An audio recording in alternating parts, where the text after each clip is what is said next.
Twitter, sigue el paro nacional, el ejército dijo que no permitirá que se quebrante el orden constitucional. Preguntamos entonces, ¿se remece la democracia? Están pasando cosas. A partir de este momento ampliamos sobre el tema. En Ecuador, las movilizaciones, que ya se unifican diversos sectores sociales y organizaciones, se registran prácticamente en todo el país, pero es en la ciudad de Quito el epicentro de las protestas populares que ya llega a su 10º día. En ese contexto, la Confederación de Nacionalidades Indígenas de la Amazonía Ecuatoriana denunció este martes la muerte de un segundo manifestante indígena en medio de la represión policial. Desde la CONAIE denunciaron el aumento de la represión por parte de la policía y el ejército desde que el presidente de Guillermo Lasso decretara el estado de excepción para intentar poner fin a la movilización indígena que ya cumplen 10 días. En este sentido, la Alianza de Organizaciones por los Derechos Humanos registró desde el inicio de las manifestaciones, el 13 de junio, al menos 90 heridos y 87 detenidos. Este martes, el líder de la CONAIE, Leonidas Issa, reiteró el carácter indefinido de las movilizaciones, al tiempo que aseguró que están a la espera de que el gobierno acepte un pedido de garantías hecho por diferentes organizaciones sociales para sentar la mesa de diálogo. Esta mañana en Agenda Abierta mantendremos la cobertura de estas movilizaciones y analizaremos las causas que originan el conflicto y el incumplimiento del gobierno en las demandas planteadas por el movimiento indígena y otros sectores.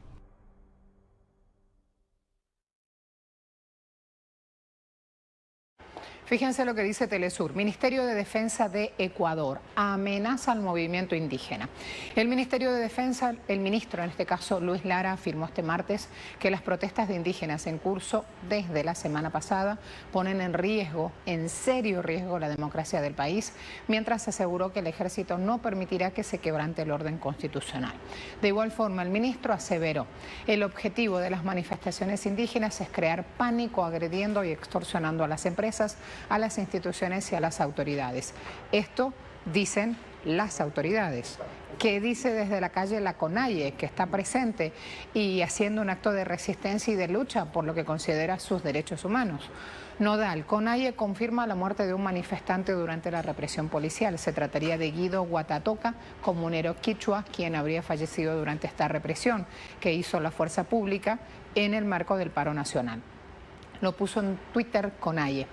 Policía Nacional señaló que se presume que la persona falleció a consecuencia de la manipulación de un artefacto explosivo. La policía agregó que este caso será investigado por las autoridades judiciales y apoyará el esclarecimiento de todos los hechos violentos. Radio Pichincha dice, Leonidas Issa pide garantías al presidente Lasso antes de iniciar con el diálogo. La noche del martes, el presidente de la CONAIE, Leonidas Issa, respondió al llamado de diálogo por parte del gobierno nacional y de varias organizaciones sociales. Pero antes de dar paso a esa iniciativa, Issa pidió al primer mandatario, Guillermo Lasso, que entregue ciertas garantías a los líderes y lideresas del pueblo y nacionalidades indígenas que asistan. Entre las condiciones propone derogar el estado de excepción y desmilitarizar el Parque del Arbolito. Allí entonces, los casos puntuales, nos vamos a ir a Quito para conocer más de cerca los hechos. Nos está esperando Orlando Pérez. Orlando, buen día. Una mañana difícil. Vamos a empezar contando los hechos, por favor. ¿Qué tal, Marcela? Un saludo especial para ti, por supuesto a la audiencia de Telesur.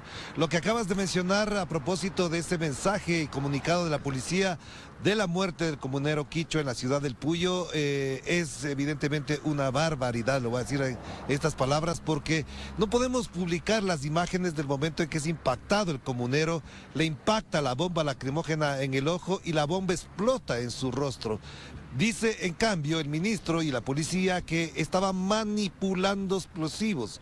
Lastimosamente estas imágenes son muy fuertes, dolorosas. Anoche estuvimos con los familiares del comunero Guatatoca y efectivamente confirmaron lo que nosotros veíamos en las imágenes de redes sociales. Esto que ocasionó, Marcela, y la audiencia que nos sigue y nos escucha, pues se desató la rabia, la furia y la reacción virulenta de los comuneros de la ciudad del Puyo. Incendiaron vehículos y destruyeron una sucursal del Banco de Guayaquil de propiedad del presidente Guillermo Lasso. Esto fue impresionante en la noche y madrugada del día de hoy. Todas las redes sociales vinculadas a organizaciones sociales, populares, han denunciado el hecho como un acto violento, porque lo que se ve en las imágenes es que efectivamente los comuneros en ese momento marchaban pacíficamente, y para confianza de ellos se acercaban hacia donde estaba la policía, y ahí es cuando recibe muy cerca el impacto de la bomba lacrimógena el comunero lastimosamente fallecido. Por eso ya son 2 los ciudadanos ecuatorianos asesinados, porque el primero también recibió las honras fúnebres ayer y fue empujado hacia un barranco y murió. 3 de sus compañeros se encuentran en una situación crítica de salud en un hospital público de aquí de la capital. Por otro lado, lo que también mencionabas y comentabas, Marcela, tiene que ver con esta propuesta de, dicen, 300 organizaciones no gubernamentales, ONGs. La pregunta es cuáles son, de dónde salieron, cómo es que plantean un diálogo cuando no siquiera han consultado y hablado con los protagonistas del mismo. Entonces, la pregunta ¿es una estrategia para atenuar, minimizar o subestimar el paro, que es lo que dicen los dirigentes de la CONAIE? En pocos minutos el ministro de Gobierno del Ecuador, el señor Francisco Jiménez, dará una rueda de prensa alrededor del tema. Se espera que insista con el tema del diálogo, pero ya comentaste tú que no va a haber respuesta de la CONAIE al respecto por 2 razones. La una, dice que quien está promoviendo este diálogo son organizaciones sin legitimidad. Y segundo, que si no deroga el estado de excepción y desmilitariza las zonas donde se encuentran los pobladores, los campesinos, los indígenas, los vecinos de barrios que han acudido al apoyo a la CONAIE y otras organizaciones, no habrá diálogo. Por lo tanto, lo que yo mencionaba en mi cuenta de Twitter el día de hoy, por lo menos este día miércoles 22 de junio no tendremos un fin del paro ni tampoco una respuesta adecuada, salvo que en las próximas horas lo que han planteado los dirigentes de la CONAIE se cumplan con sus peticiones para poder desalojar. Pero después de la muerte del comunero en el Puyo, no creo que haya condiciones para eso. Para cerrar entonces, lo que sí hay evidencia real, y una de las cosas que siempre se preguntan algunas personalidades, actores políticos, analistas desde el exterior del Ecuador, es cuál es la diferencia entre el paro de octubre del 2019 y esta, la que ya estamos viendo. La primera y fundamental es que el paro está en todo el país. Lo de pasa en la Amazonía, en la ciudad del Puyo, que se encuentra en la Amazonía, en la ciudad de Cuenca, en la ciudad de Guayaquil, en Manabí, en Esmeraldas, en el norte y sur de la sierra del Ecuador hay manifestaciones, movilizaciones. Y para cerrar, Marcela, el día de hoy se reporta que están cerradas los ingresos para Quito desde el norte, el sur y el noroccidente de la capital, que son los accesos principales para entrar o salir de esta ciudad. Así que lo que se prevé para hoy es más movilizaciones, porque en la Universidad Salesiana, lo comprobamos anoche, alrededor de unas 5.000 o 7.000 personas estaban instaladas ahí, que llegaron desde la Amazonía y desde la Sierra Central, y seguramente, no lo podemos pronosticar, pero seguramente ellos saldrán a manifestarse desde las primeras horas, a diferencia de lo que pasó ayer, que fue a partir del mediodía. Así que estamos pendientes de eso, Marcela. Muchas gracias. Dejamos a Orlando Pérez en Quito y vamos a sumar a Carlos Santiago Coronel, director de proyectos CIES. Carlos, ¿cómo te va? Marcela, ciertamente es un momento de preocupación para todos quienes residimos en el Ecuador. Claro que sí, ya nos daba allí un panorama Orlando, y los medios de comunicación regionales también suman con alarmas los posibles escenarios ante esta situación. Quiero pedirte tu opinión sobre ese punto específicamente, posibles escenarios. Bueno, primero creo que habría que comprender inconveniente, este conflicto que se ha tornado en crisis. No es una circunstancia que nace en los últimos 9 días, ¿no? Hay una manifestación significativa, yo diría similar en cuanto a intensidad, tal vez un poco menor en la intensidad del día, los 11 días de paro del año 2019. Esos 11 días de paro tenían unas demandas que creo yo no han sido solucionadas hasta ahora, y por supuesto eso va alimentando el descontento popular, y hay otros elementos que han aumentado ese descontento popular. Hasta el 2019 había un inconveniente concreto respecto del alto costo de la vida, de la crisis económica y de la falta de empleo. Luego viene la pandemia y se aumenta significativamente el problema de atención en salud y el problema propio de la pandemia. El gobierno actual logra gestionar adecuadamente, el 41% de la población así lo indica, el asunto de la vacunación, pero luego de la vacunación no ha logrado crear un hito nuevo de gobierno. Y en paralelo se ha añadido a estos problemas que ya estaban presentes en el 2019 el asunto de la inseguridad. Todo este conjunto de elementos son los que se ponen en la consideración de esta manifestación o los que motivan en alguna medida esta manifestación. Hay un antecedente también en la marcha del 1 de mayo que tradicionalmente en el caso del Ecuador es un termómetro de la situación o de la percepción del gobierno. La marcha del 1 de mayo, más allá de las expectativas que se tenía en cuanto a enfrentamientos, en cuanto a movilización, una marcha relativamente, no pequeña, pero sí no alcanzó las dimensiones que se esperaban. Creo que frente a estos mensajes había posibilidades de diálogo y de gestión política y por supuesto de gestión gubernamental del mandatario y del equipo del mandatario, y tal vez no fueron aprovechadas debidamente o tal vez se subestimó la capacidad de movilización de esta manifestación que ahora cumple su 10º día. Un elemento adicional es que las expectativas sobre la gestión gubernamental pasaron del 61% en mayo del 2021 al 29% en mayo del 2022. ¿Por qué refiero a este escenario? Porque en ese escenario me parece que lo que indicaba el procedimiento, digamos, de generar gobernanza, es establecer mecanismos de diálogo. Más allá de establecer esos mecanismos de diálogo, la gestión de este conflicto, que en principio hace 10 días yo creo que el mandato que exigía la gente era, concretamente la CONAIE, un mandato de 10 puntos a resolver o de 10 puntos a tratar. Ese mandato, a través de la gestión, ese conflicto, esa diferencia de visiones respecto de estos 10 temas, con el tiempo ha ido incrementándose y ahora parece tornarse una crisis. ¿Por qué me refiero a crisis? Porque el mandato que plantean muchísimas de las personas que están manifestándose es la salida del presidente. Entonces este conflicto que se ha tornado en crisis se enmarca en este contexto y frente a eso pues hay que buscar una, no sé si solución, pero sí algunos escenarios posibles de gestión. ¿Qué veo? Primero, que en términos de comunicación política es indispensable que el gobierno acceda a lo que manda la fórmula: empatía, cercanía y certeza. Es decir, no negar que hay un problema, ¿no? Estamos hablando de que el 83% de los ecuatorianos a encuestas de mayo refiere tener una situación mala respecto del país, una percepción mala, un pesimismo respecto del país. Si es que es así, muchísima gente tiene algo de qué quejarse.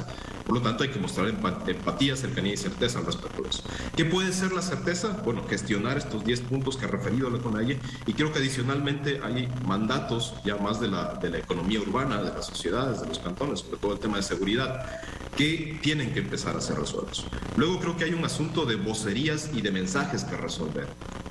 El gobierno es recurrente en establecer, y se entiende que para eso es la figura del ministro de gobierno, es recurrente en utilizar la figura del ministro de gobierno para llamar al diálogo. Creo que esa figura al momento evidentemente está desgastada tanto en su figura como vocero como en el mensaje que está planteando. Me parece que directamente es el presidente quien debería tener esa figura, más allá de lo que indique, pues por supuesto, la propia gestión del ministro de gobierno. Y luego hay una demanda de esta zona de pacificación de parte de la CONAIE. Eso me parece fundamental a efectos de establecer el diálogo. Sin duda creo que las dos partes tienen que ceder para construir al menos un momento de solución para este proceso. Hay otra cuestión que resolver, que es no deja de existir un periodo o un mandato previsto para el presidente Lasso. Hay que construir la gobernanza y la gestión de estos disensos para los próximos 3 años. Pero, claro, hay algo más urgente ahora, que es calmar el país de lado y lado. En la lógica de la manifestación social, los distintos estados de excepción, los mensajes a veces incluso contradictorios entre un decreto y otro decreto, o entre un vocero y otro vocero, que ha gestionado el gobierno, lo que han hecho es elevar los ánimos de la manifestación social. Y claro, los ánimos de la manifestación social ya en calle, enfrentados a la represión, no pueden ser otros si no se van incrementando. Este es en general el estado de la situación de este paro, que ahora cumple su 10º día más. Hablabas de vocerías, Carlos, hablabas de la necesidad de afinar quienes se representan en esta búsqueda de diálogo a ambas partes, a ambos lados. Quiero preguntarte sobre esto, porque cuando lo dijiste ahí quedó un sabor a más. ¿A qué te referías? Bueno, en efecto, pongo un ejemplo para ilustrar esto. Uno de los voceros gubernamentales ha sido el jefe debe tener un cargo más específico, pero digamos que es quien dirige la inteligencia, el sistema de inteligencia nacional en el Ecuador. Creo que en un momento de crisis política, de conflicto con la ciudadanía, esta figura, más allá de quién sea la persona que lo ocupa, no debe ser un vocero, porque, claro, no establece, no plantea el puente, no plantea el diálogo, no plantea la cercanía. Y creo que al mismo tiempo, en este momento, como refería, ya el ánimo exige que sea el liderazgo del gobierno, es decir, el señor presidente quien propone el diálogo, quien gestiona el diálogo y quien gestiona la vocería, ¿no? Creo que además, sobre todo en los primeros 5 días, el gobierno guardó, no diría mucho silencio, pero fue demasiado económico en la utilización de los medios de comunicación, y es así que, claro, la gran mayoría de información de la que se dispone, o al menos de las que se dispone por fuera de la mayoría de medios de comunicación masivos, está constantemente informando desde calle, y ese escenario, pues por supuesto no le ha ayudado en la gestión de esta crisis al gobierno. Y por otro lado, principalmente hay una sola vocería, ¿no? Que es el presidente de la CONAIE, Leonidas Diza, que ha sido más bien, yo diría, muy estratégico en la utilización de los medios de comunicación, en este caso de enlaces de redes sociales, principalmente a través de en vivos y de comunicados. Hay un hecho que tal vez no lo hayamos referido y que no deja de ser menor, que es la detención justamente de Leonidas Diza. Esa detención en un contexto de crisis de conflicto, pues por supuesto tiene una significancia simbólica muy relevante, considerando además cuál es el grupo en manifestación, ¿no? Creo que ese es otro recurso que el gobierno debe comprender y utilizar, digamos, adecuadamente en la gestión. Uno siempre tiene en política que saber con quién está conversando, y ese con quién está conversando tiene algunas particularidades en el caso de las manifestaciones del sector indígena andino ecuatoriano. Estamos hablando de liderazgo comunitario, por ejemplo, la cuestión de tener asambleas para resolver las decisiones es algo que tal vez no está muy presente en la forma mestiza, digamos, o estatal de ejercer el poder o de mediar el poder, pero hay que comprenderlo, y parte de comprenderlo es justamente saber gestionar a través de eso.